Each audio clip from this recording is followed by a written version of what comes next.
Alhamdulillahi munshil khalqi min adami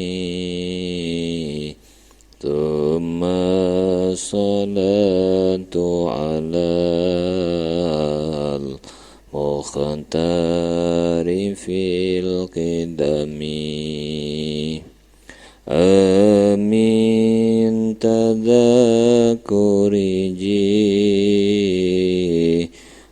jiranim bidhi salami Majajtadam anjara Mimmo kalantim bidami Amhabatir rihu min tilqa ikadimatin Wa awmadhal barku fi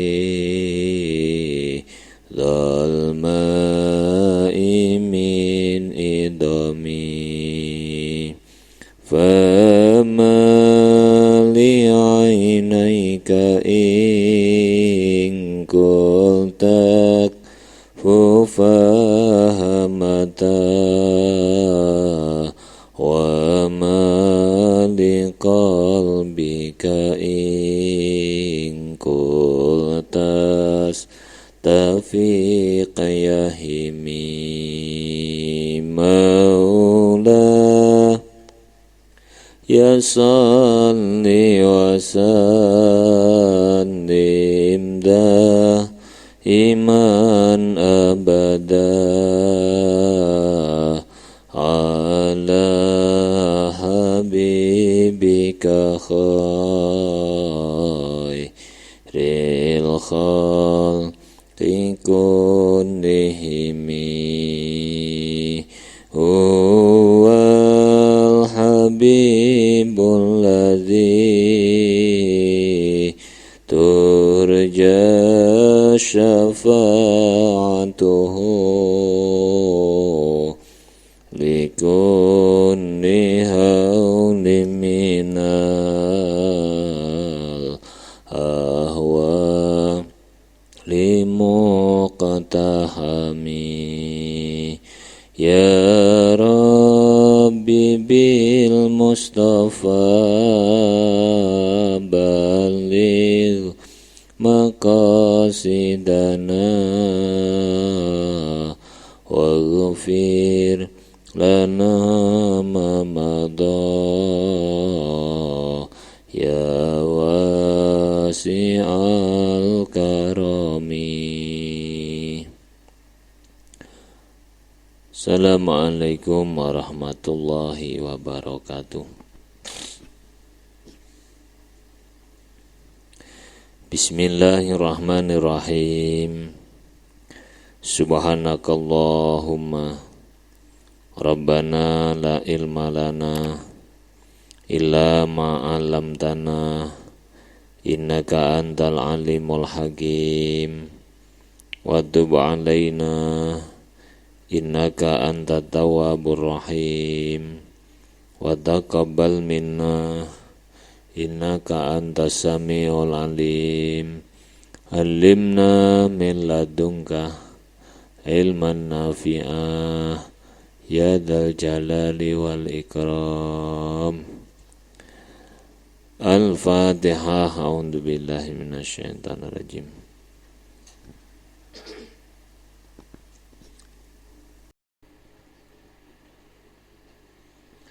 Bismillahirrahmanirrahim. Alhamdulillahi rabbil alamin. Wassalatu wassalamu ala asyrafil anbiya'i wal mursalin wa ala alihi wa sahbihi ajmain. Qala al-muallifu rahimahullahu ta'ala wa nafa'ana bihi wa bi'ulumihi wa amaddana bi asrarihi wa ada alaina bi barakatihi amin ya rabbal alamin.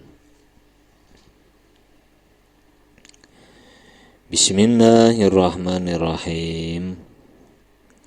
Babun bitanwini.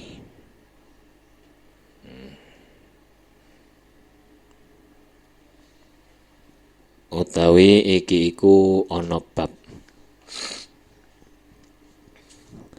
Syurutus sholati utawi pira-pira syarate salat.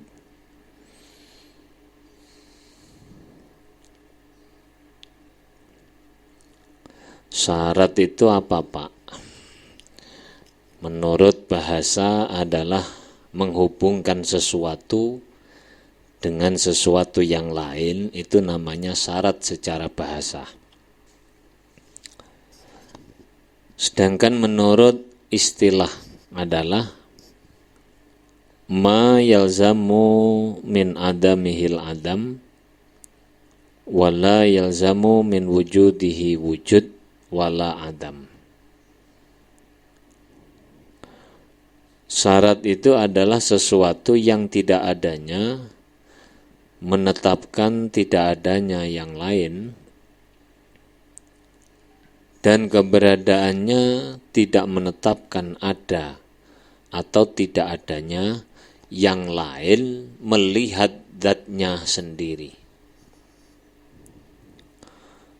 Artinya kalau dilihat dari sisi syarat saja, jika sesuatu itu ada, tidak ada, maka memastikan yang lain tidak ada. Contoh, wudu itu adalah merupakan syarat sahnya sholat. Jika tidak ada wudu, maka memastikan tidak adanya sahnya sholat. Sebaliknya, jika wudu belum tentu sholat dan belum tentu tidak sholat. Itu namanya sesuatu yang tidak adanya menetapkan tidak adanya yang lain, dan keberadaannya tidak menetapkan ada atau tidak adanya yang lain. Ini tanpa melihat dari sisi lain ada manek atau tidak, ada sebab atau tidak. Ini secara definisi sudah dikatakan melihat zatnya sendiri. Kalau kamu pengen ngerti lanjutan dilihat dari sisi yang lain, itu sudah dipelajari dalam kitab usul fikih. Dalam usul fikih itu ada sebab, ada manek.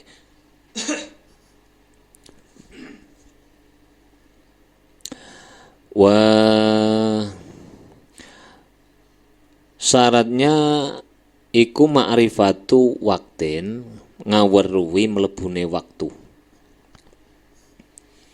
Ngaweruhi mlebune waktu, harus tahu bahwa waktunya sholat sudah masuk. Tanpa mengerti masuknya waktu, maka sholatnya tidak sah. Meskipun sholatmu itu kamu lakukan tepat di waktunya sholat. Misalnya sekarang ini kamu sholat, sementara kamu tidak ngerti secara pasti bahwa ini sudah masuk waktu duhur atau belum. Kemudian kamu sholat begitu aja. Meskipun sekarang sudah masuk waktunya sholat duhur, karena ketidaktahuanmu itulah sholatmu tidak dianggap sah. Itu satu. Wazan wa tawajjuhun lan nomor loro madhep kiblat. Menghadap kiblat. Wasadru auratin lan nomor telu nutupi aurat. Bima kelawan perkara yamna'u kang bisa nyegah apa ma. Yamna'u kang bisa nyegah apa ma idraka launiha ing nemu wernane aurat min a'la saking arah dhuwur wajawani balan saking arah kiwa tengen ngarep mburi. Tak maknani ngono ben paham. Saking arah samping itu artinya kanan kiri depan belakang. Walau bitinin senajan iku kelawan tin tanah liat. Wanahwi ma'in lan sepadane banyu kadarin kang butek. Nomor 3, syaratnya sholat adalah menutup aurat dengan sesuatu yang mencegah warnanya kulit, yang bisa menutup warna kulit dari arah atas, samping kanan, depan belakang. Itu yang wajib ditutup. Jadi dari atas tidak kelihatan auratnya, samping kanan, depan belakang juga tidak.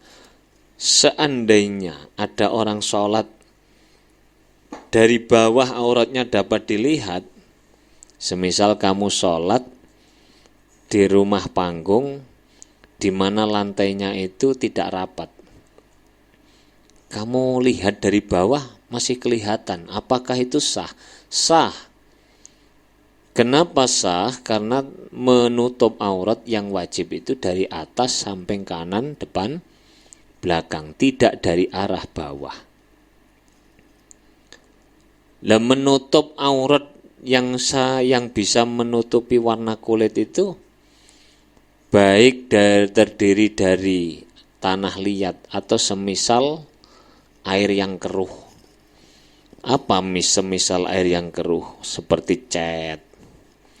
Jadi misalnya kamu tidak punya pakaian satu lembar pun, ada cat. Nah, cat kamu tuangkan di seluruh tubuhmu atau di auratmu, itu kamu sudah sah melakukan sholat. Meskipun bentuk tubuhnya masih tetap. Atau bedak misalnya, dilumuri bedak atau tepung atau bagaimana, yang bisa menutup warna aurat. Ini bentuk tubuhnya tidak harus tertutup. Tidak harus tertutup. Ini adalah berbicara fikih loh ya. Dan berbicara ini tentu orang yang memang tidak memiliki tutup. Tidak memiliki atau tidak mampu membeli kain untuk menutup aurat. Lah persoalannya sekarang itu kamu memperluas masalah. Pak, kalau hanya ditumpahkan cat di tubuh kita kemudian jamaah di masjid, Pak, ya kamu nanti akan dianggap sebagai orang gila. Tentu orang yang sholat semacam ini karena terpaksa dia di rumah. Ini kamu ya boleh-boleh saja lah tanya kok mosok ndak boleh. Ya boleh, tapi coba saja kamu begitulah dianggap orang gila. Apalagi sekarang itu fenomenanya itu kan orang banyak berpakaian minim itu bukan karena tidak bisa beli kain, tapi dia membuka auratnya itu. Seakan-akan kalau tidak dibuka auratnya itu tidak lego, tidak keren, tidak modern. Wa auratu rajulin utawi aurate wong lanang, waman lan wong biha kang iku sartane manrikun utawi sifat budak, iku ma anggota baina suratin kang tetep ing dalem antarane udel, waruk batin lan apa? Dengkul. Aurat laki-laki dan orang yang berstatus sebagai budak adalah anggota di antara pusar dan kedua lututnya. Itulah yang wajib ditutup ketika kita sholat. Ya. Ketika kita sholat, itu yang wajib ditutup. Wa auratu khurratin utawi aurate wadon kang merdeka, iku ghairu wajhin, liyane wajah, wa kafaini lan epek-epek loro. Adapun wanita yang merdeka, auratnya adalah seluruh tubuhnya kecuali wajah dan kedua telapak tangannya. wajib tertutup semua itu, kecuali wajah dan telapak tangannya. Dhuhran wa batnan. Dhuhran wa batnan. Jadi kadang-kadang saya pernah ditanya wanita, Pak, bagaimana cara masangnya ke mukena kalau yang wajib ditutup itu seluruh anggota tubuh kecuali telapak tangan. Telapak tangan itu baik belakang maupun dalamnya, sampai kedua pergelangan tangannya itu boleh terbuka. Dalam Al-Quran bunyinya wala yubdina zinatahunna illa ma dhahara minha. Nah, illa ma dhahara di sini menurut ulama ahli tafsir ditafsiri dengan bil wajhi wal kafaini. Kedua telapak tangan dan wajahnya itu boleh terbuka. Boleh terbuka. Ini jangan berdebat. Saya membaca kitab Fathul Wahhab di mana ini yang mengatakan ini adalah Zakaria Al-Ansori, bukan saya. Saya tidak punya wewenang untuk menafsiri ayat karena saya bukan ulama. Kalau berdebat itu gunakan pemikiran, jangan kemudian menurut katanya-katanya. Mana kitabnya, siapa yang berpendapat, kualifikasinya ya apa. Karena yang jadi masalah di masyarakat itu karena banyak dai mubalek yang tidak menukil pendapat, tapi yang dinukil pendapatnya siapa tidak jelas, sehingga menimbulkan polemik. Kata si A begini Pak, kata si Anu begini. Saya tidak mengatakan begitu. Saya membaca kitabnya Syekh Zakaria Al-Ansori. Jika kamu tidak setuju dengan ini, bantahlah argumentasinya dengan cara ilmiah. Maka saya kadang-kadang sedih juga ya. Kita itu orang-orang akademisi, orang-orang berpendidikan. Kalau ngomong itu ya pakai dasar, setidaknya menukil pendapat siapa pun. Tidak, ngomongnya itu seperti anak jalanan. Setahu saya, taumu dari mana Jajal? Saya pernah mendengar, siapa yang kamu dengar? Barangkali radio, barangkali setan. Jadi kalau orang itu ngomong itu yang ilmiah. Saya nukil dari kitab ini, yang berpendapat si A, beliau mengatakan begini karena begini-begini. Begitu. Kok saya mendengar? Yang kamu dengar itu apa? Saya pernah melihat di mana? Apa yang kamu lihat? Sudah tidak bisa jawab mereka kalau digitukan. Pokoknya beginilah. Kalau pokoknya begini saya tinggal tidur. Itu sudah tidak ilmiah lagi.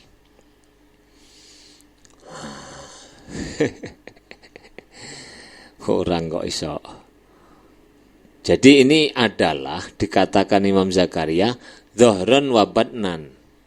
Jadi telapak tangan itu bukan hanya batnunya saja, tapi dhuhran wa batnan.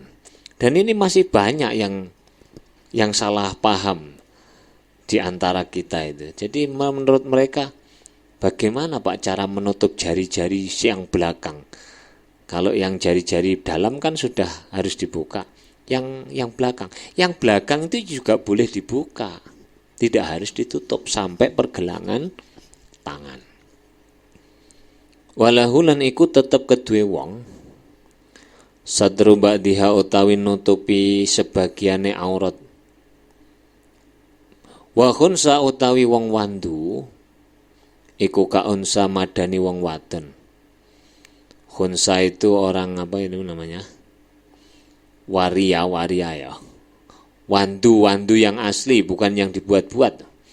Itu hukumnya sebagaimana wanita. Artinya dia tidak disamakan dengan auratnya laki-laki, tapi disamakan dengan aurat perempuan. Walahulan iku tetap kedue musolli satru ba'diha utawi ya kenek utawi nutupi sebagiane aurat, biadin kelawan tangan, biadin kelawan tangan, qaddama mongkon dhisikaken fa in wajada lamun nemu sapa wong kafiyahu ing perkara kang nyukupi ing ba'du, ing perkara kang nyukupi ing ba'du qaddama mongkon dhisikaken sapa wong sauataihi ing aurat ala lorone wong, barang ala lorone wong, yakni apa? Kubul dan dubur. Kita boleh menutup sebagian aurat kita dengan tangan. Misalnya sarung yang kita pakai itu ada lubang, sementara kita tahu itu sudah melakukan sholat, tentu tidak akan bisa kita jahit, sudah terlanjur dipakai sholat. Maka kita boleh-boleh saja menutup aurat yang lubang, lewat lubang itu dengan tangan, boleh. Lah andai kata ada orang yang yang tidak yang mencukupinya, atau dia hanya bisa menutup sebagian kecil dari auratnya, maka yang harus didahulukan adalah menutup dubur dan kubul dan dubur. Misalnya ada kain hanya sedikit sekali, ditutup belakang, yang depan kelihatan, yang depan ditutup kelihatan. Nah, atau yang diprioritaskan itu adalah dubur dan kubul, tutup. Nah kalau terpaksa Pak, terpaksa itu tidak cukup untuk menutupi keduanya, maka yang didahulukan adalah kubulnya, duburnya biarkan. Suma kubulahu nuli ing kubule wong. Sudah, itu yang ketiga, menutup aurat. Kemudian yang keempat, warabi'uha utawi kaping papate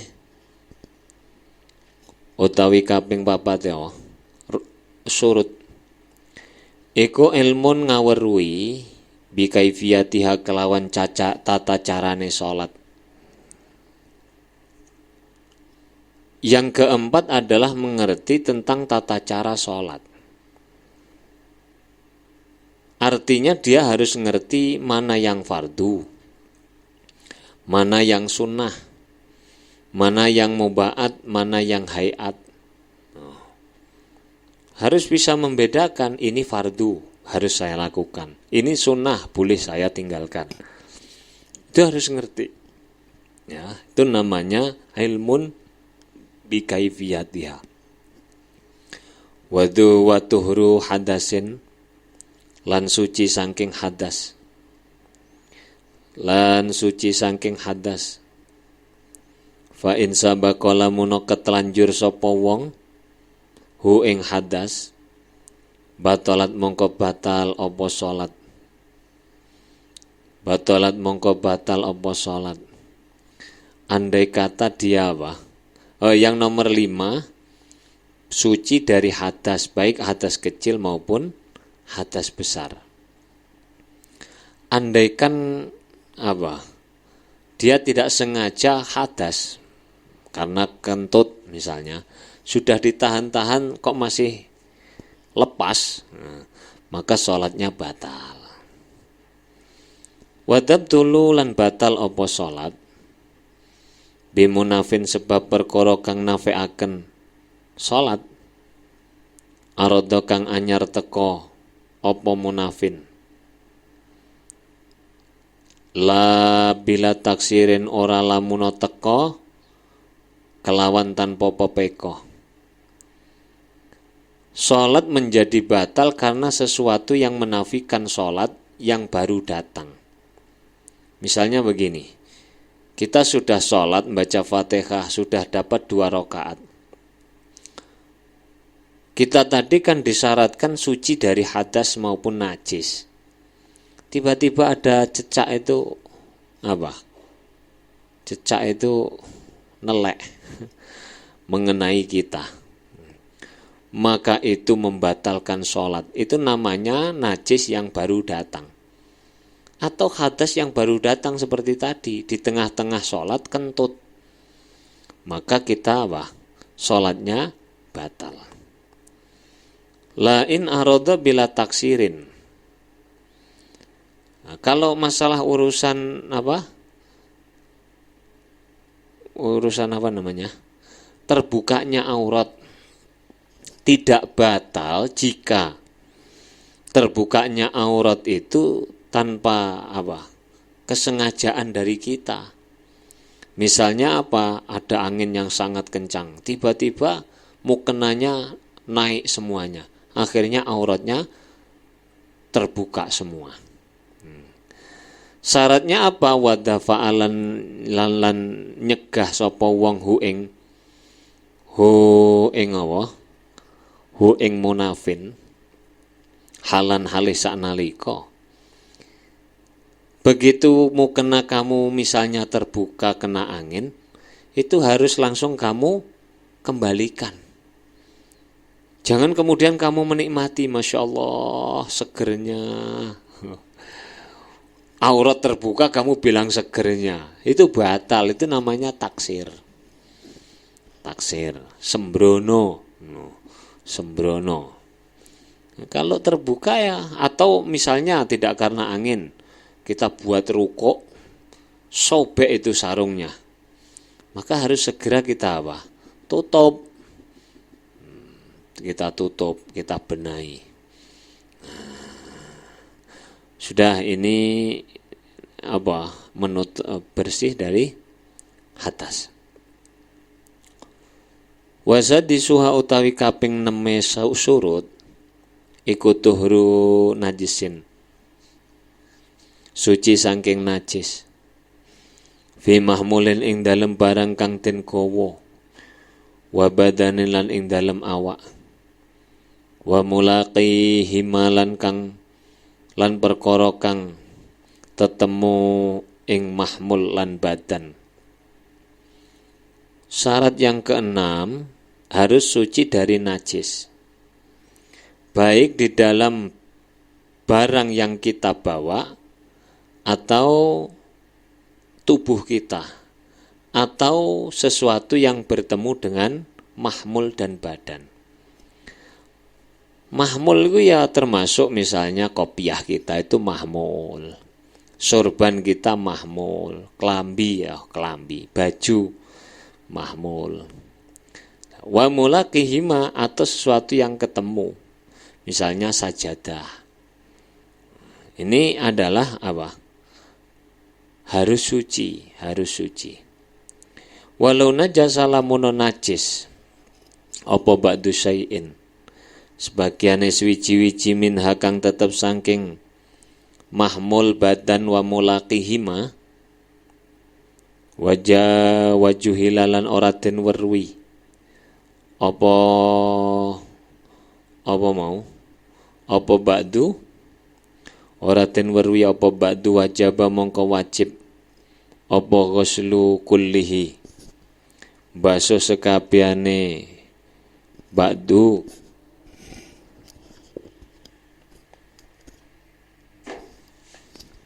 basuh sebagiane ba'du.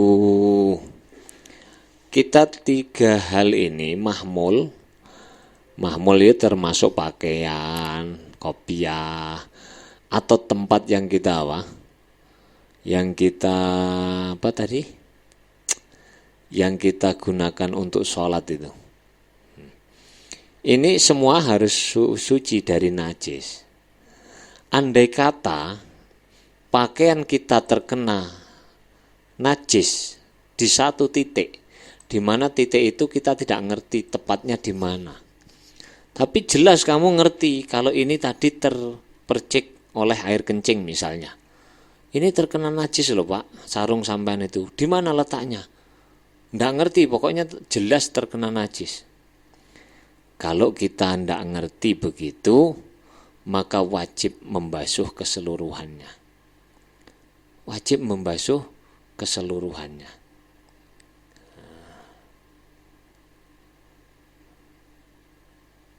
Baju misalnya terkena apa? Terkena najis. Di mana Pak baju yang terkena najis bagian apanya? Lengan atau depan atau belakang, bawah atau atas? Saya tidak tahu Pak. Yang penting saya ngertinya itu pasti terkena najis. Kalau begitu baju itu wajib kamu basuh semua. Wajib kamu basuh semuanya. Dah, ini adalah suci dari apa? Suci dari najis. Suci dari najis. Lah kalau ngerti Pak, kalau ngerti tempatnya boleh kamu membasuh hanya yang terkena najis. Misalnya lengan yang sebelah kiri kena najis, boleh kamu cuci hanya lengan sebelah kiri saja. Begitu ya. Jadi sebenarnya boleh, tapi ya gila lah. Gila. Nanti kena najis yang belakang dicuci belakangnya toh. Ini ngomong boleh dan tidak, itu jawabannya boleh. Walau ghasala lamun membasuh sapa wong ba'da najisin ing sebagiane najis. Suma baqihi nuli sekari-karine najis. Fa in ghasala lamun membasuh sapa wong ma'a mujawirihi sartane perkara kang nyandingi baki. Tahura mongko suci apa najis. Lah kalau kamu tadi mencuci hanya bagian yang terkena najis dan kamu membasuh sekitarnya, maka itu dihukumi suci. Tidak hanya titik najisnya saja loh, di sekelilingnya itu juga kamu cuci. Wa illa lamun ora ghasala fa ghairul mujawiri mongko utawi panggonan kang ora nyandingi mongko suci apa no? Mongko suci apa perkara kang ora nyandingi. Piye ta? Mongko panggonan kang ora nyandingi iku suci, ngono lho.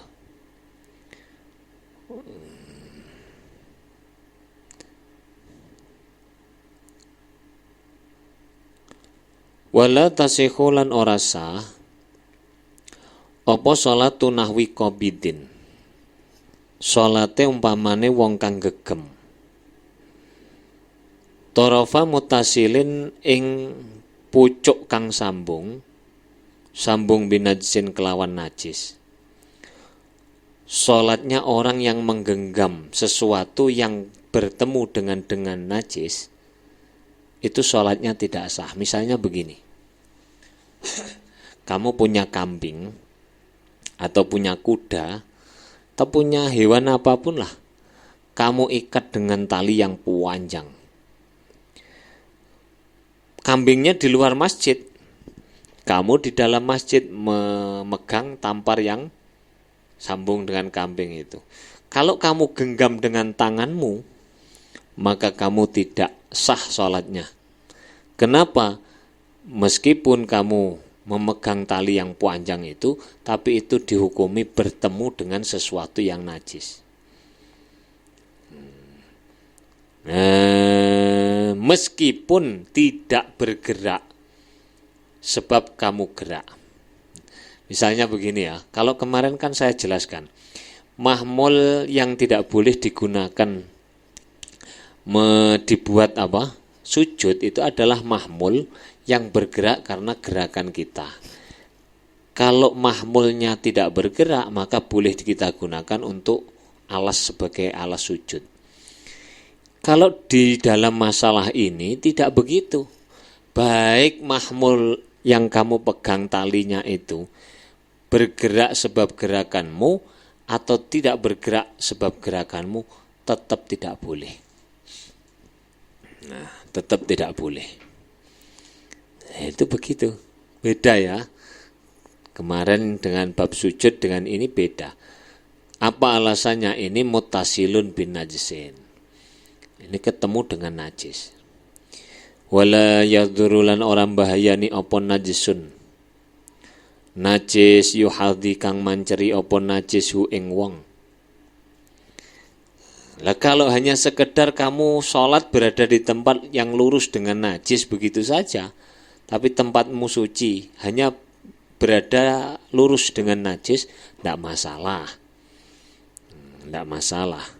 Liha walau wasolah, lamun nyambung sapa wong, nyambung adamahu ing balunge wong. Lihajatin krono ono hajat binajsin kelawan barang najis. Layasluhu kang ora patut apa ghairuhu liyane najis. Udira mongko den anggap udur sapa wong. Mongko den sepura sapa wong ngono ya kena. Sekarang andaikan ada orang yang menyambung tulangnya yang putus dengan tulang yang najis. Kenapa disambung dengan tulang yang najis? Karena memang tidak ada yang bisa digunakan menyambung kecuali tulang najis itu. Pendek katanya, tidak ada solusi untuk menyambung tulang yang retak atau yang putus itu kecuali tulang yang najis. Kalau begitu, maka diperbolehkan. Dan dianggap sah sholatnya, meskipun di bagian tubuhnya itu ada yang najis, yakni tulang sambungan itu. Wa illa lamun ora li hajatin, yang ini tadi yang dianggap sah itu karena hajat. Hajat itu apa toh? Dalam bahasa fikih itu al-hajatu apa wusulu al-hajatu bulughu sahsin haddan illam yatanawalhu wa huwa fi masyaqatin. Sampainya seseorang pada satu kondisi di mana jika ia tidak mendapatkan sesuatu yang dilarang, maka dirinya akan merasa keberatan. Itu namanya hajat. Jadi misalnya dia tidak disambung tulangnya itu, ya masih hidup tapi berat, sakit setiap hari misalnya. Maka karena begitu bolehlah disambung.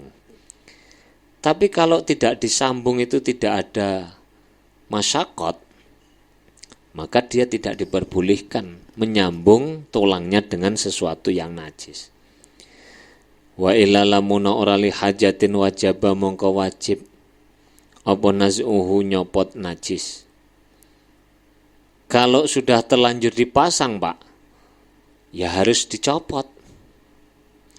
Dengan catatan in amina lamun ngrasa aman sapa wong dzararan ing bahaya. Yubihu kang menangaken apa dharar atayamum ing tayamum. Wajib dicopot itu jika dia merasa aman dari bahaya, yang sekiranya bahaya itu dapat memperbolehkan dirinya melakukan tayamum. Bahaya, sakit. Ini kalau dicopot nanti akan membusuk. Ini kalau dicopot nanti akan begini. Tidak boleh terkena air dan lain sebagainya selama sekian bulan. Kalau tidak boleh terkena air kan berarti wajib apa? Tayamum. Kalau dikhawatirkan begitu, ya ndak usah dicopot. Walam yamut lan ora mati sapa wong. Titik. Wa ufiya lan den sepura apaan mahalis dijemarihi panggonan pepereman, tempat istinja, ya, tempat istinja itu dimaafkan fi haqihi ing dalem hae musolli. Artinya begini, kalau kita istinja itu kan sudah bersih, tapi sebenarnya belum betul-betul bersih. Kalau terkena keringat misalnya, itu akan basah lagi. Dan itu najis sebenarnya. Tetapi menurut fikih itu adalah diampuni. Diampuni. bagi orang yang sholat itu sendiri, andai kata itu mengenai orang lain, maka tidak diampuni. Najis itu tidak diampuni. Ya sama halnya, kok ada Pak najis yang diampuni bagi orang seseorang dan tidak dimaafkan bagi orang lain? Banyak contohnya. Misalnya apa? Terasi. Terasi itu boleh dimakan, tapi najis. Ayo. Ojo kaget. Itu najis. Kenapa najis? Karena bercampur dengan kotoran ikan. Kotoran ikan itu najis. Dalam kitab Al-Luma kalau saya tidak salah ya, kalau saya tidak salah baca. Atau kitab apa? Saya lupa. Kayak saya ingat itu Al-Luma kalau tidak salah. Ikan itu boleh dimakan seluruh tubuhnya termasuk bagian kotorannya. Itu boleh dimakan, paling besar adalah 2 jari. 2 jari. Makanya kerang itu, lokan, kerang dan lain sebagainya, itu sebenarnya ada kotorannya yang najis. Tapi kan kamu makan itu, tidak kamu keluarkan kan? Itu dimakfu. Pindang Pak, pindang ya kamu makan bersama kotorannya. Itu dimakfu karena pindang belum melebihi 2 jari. Nah kalau sudah lebih, maka kotoran itu najis. Ya kotoran itu najis tidak diampuni maksud saya. Nah, sehingga apa? Terasi itu kan mayoritas dibuat dari ikan yang kecil. Lebih kecil dari 2 jari. Makanya dimakfu untuk dimakan. Tapi kalau mengenai baju, itu tidak makfu. Lah petis termasuk itu diantaranya ya. Kecuali memang petis atau terasinya itu terbuat dari ikan yang kotoran najisnya sudah dihilangkan, itu tidak najis. Jadi ada kemungkinan terasi itu najis, ada kemungkinan terasi tidak. Ya tergantung siapa yang membuat, kira-kira begitu.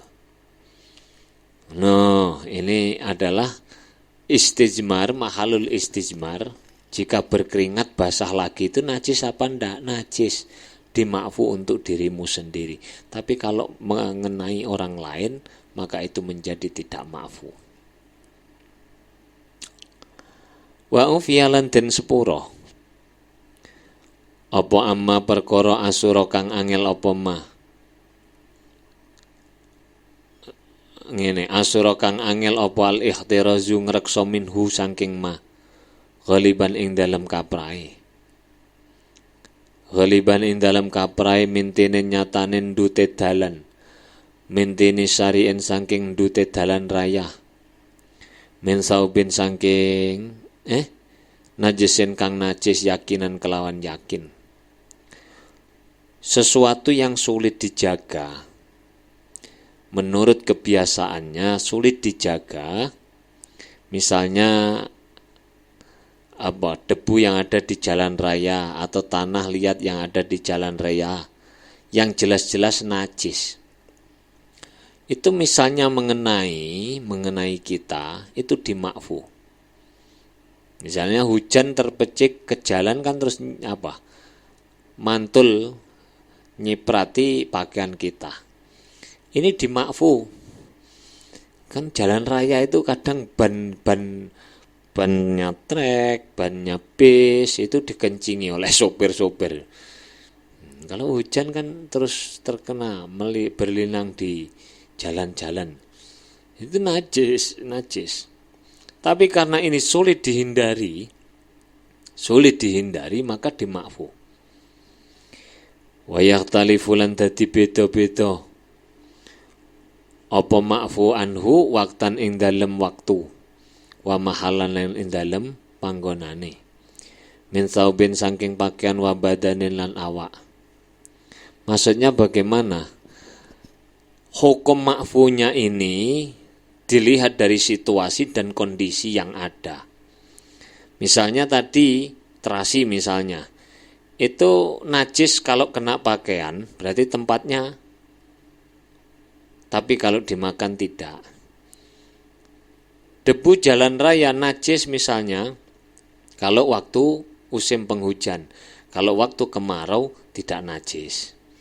Atau maksudnya najis tapi dimakfu, kalau musim hujan najis tidak makfu.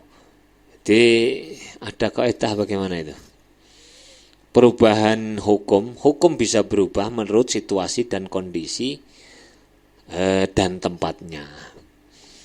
Ngono wa'ofia lanten sepuro opo damu nahwi barogisa getiye umpamane nyamuk. Darah nyamuk, semisal nyamuk, itu dimakfu. Wadama milalan piro-piro udun. Wadama milalan piro-piro udun. Wadamu fasdin lan getih cantuk, wahijamin tegese cantuk. Bimahalihima ing dalem panggonane fasdin wahijamin. Wanamimi dubabin lan teleke laler, kotoran lalat, la ing kasura ora lamun akeh apa dam, bifilihi sebab penggaweane wong. Begini, darah semisal darah nyamuk atau luka-luka, catu, juruh, kumal, tumo, pemanah sing mbok petani itu dimakfu. 1. 2, darah cantuk yang masih berada di tempat cantuk itu makfu, atau kotoran lalat. Yang pertama darah nyamuk, catatannya adalah kalau tidak kamu sengaja. Misalnya kamu tidak sengaja ada nyamuk terpencet, akhirnya darahnya keluar, itu dimakfu. Tapi kalau kamu sengaja, ini ada nyamuk kurang ajar ini, plek, misalnya begitu, muncrat darah, itu tidak makfu. Tumo, lingso dan lain sebagainya sama. Udun Pak, udun juga begitu. Kalau pada saat misalnya sholat ada udun yang jeblos, tidak kamu sengaja jeblos, itu makfu. Artinya sholatnya bisa kamu teruskan. Tapi kalau kamu sengaja, tak plenete ae saiki, itu tidak makfu lagi. Darah cantuk juga begitu. Kalau masih di tempat dicoblosi terus keluar darah, itu makfu. Tapi kalau sudah kamu ambil, kamu pindah tempat, itu tidak makfu lagi. Dah ya, ini yang makfu. Wa qalilidami ajnabiyin lan sedhithike darahe wong liya. Darah orang lain yang sulit untuk menghindari, kalau sedikit itu diampuni. Tapi kalau banyak tidak. Dikit atau banyak kembali pada uruf. Lanahwi kalbin ora umpamane getihe asu.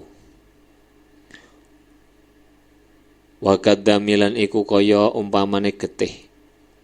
Qaihun utawi utah-utahan. Wasodidun lan nanah. Sama hukumnya seperti darah, muntahan dan nanah. Wa ma'ujuruhin lan pira-pira lan banyune pira-pira catu. Mutanakitin kang mlenting lahu kang iku kedue juruh. Rihun utawi iku kedue mak, rihun utawi ambu. Cairan dari luka yang mana cairan itu berbau, itu tidak makfu. Kalau tidak berbau, makfu. Walau sholalamuno sholat sopo wong binajsin kelawan najis. Lam ya'lam kang ora weruh sapa man hu ing najis. Au nasia utawa ngerti sapa utawa lali sapa wong, wajabat mongko wajib apa al-i'adatu baleni salat. Andai kata ada orang salat bersama atau dalam keadaan najis atau keadaan hadas. Sementara dia tidak tahu kalau sarungnya atau pakaiannya terdapat najisnya, dia tidak tahu. Atau tahu tapi lupa. Maka nanti ketika dia ingat bahwa dia sholat dengan najis atau dengan hadas, dia wajib mengulanginya lagi. Diulangi, bukan dikodok, mengulangi, ya, mengulangi. Ono wasabi'uha tarkunutkin. Rabbi fa'na bi barakatihim wahdinal husna bi hurmatihim wa amitna fi tariqatihim afati minal fitani Rabbi fa'na bi barakatihim husna bi hurmatihim wa amit la fi tariqatihim wa mu'afati minal fitani Rabbi fa'na bi barakatihim wahdinal husna bi hurmatihim wa amitna fi tariqatihim wa mu'afati minal fitani. Bismillahirrahmanirrahim. Allahumma inni astaudi'uka ma'allamtanihi waradduduhu ilayya inda hajati ilaihi wa la tunsinihi ya rabbal alamin. Al-Fatihah. Bismillah.